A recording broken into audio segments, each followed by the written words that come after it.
ପିଲାମାନେ ଆଜି ଆମେ ରଙ୍ଗ ବିଷୟରେ ଗୋଟେ ଗୀତ ପଢିବା ହେଲା। ଗୀତର ନାଁ ହଉଛି କାଉଟ କଳା।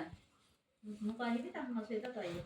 କାଉଟ କଳା କୋଇଲି କଳା, କାଉଟ କଳା କୋଇଲି କଳା, କଳା କଜଳ ପାତି, କଳା କଜଳ ପାତି, ହନୁ ମାଙ୍କଡ ମୁହଁଟି କଳା, ହନୁ ମାଙ୍କଡ ମୁହଁଟି କଳା, କଳା ଜଙ୍ଗଲ ହାତୀ, କଳା ଜଙ୍ଗଲ ହାତୀ, ବଡ଼ ଧୋବଲା ପୁନେଇ ଜହ୍ନ, ବଡ଼ ଧୋବଲା ପୁନେଇ ଜହ୍ନ, ଧୋବଲା ବଗ ପକ୍ଷୀ, ଧୋବଲା ବଗ ପକ୍ଷୀ, ଚୁନ ଯେ ଧଳା ମଇଦା ଧଳା, ଚୁନ ଯେ ଧଳା ମଇଦା ଧଳା, ଧଳା ବିଲେଇ ଶଙ୍ଖି, ଧଳା ବିଲେଇ ଶଙ୍ଖି, କୁକୁଡ଼ା ମୁଣ୍ଡେ ନାଲି ମୁକୁଟ, କୁକୁଡ଼ା ମୁଣ୍ଡେ ନାଲି ମୁକୁଟ, ନାଲି ମନ୍ଦାର ଫୁଲ, ନାଲି ମନ୍ଦାର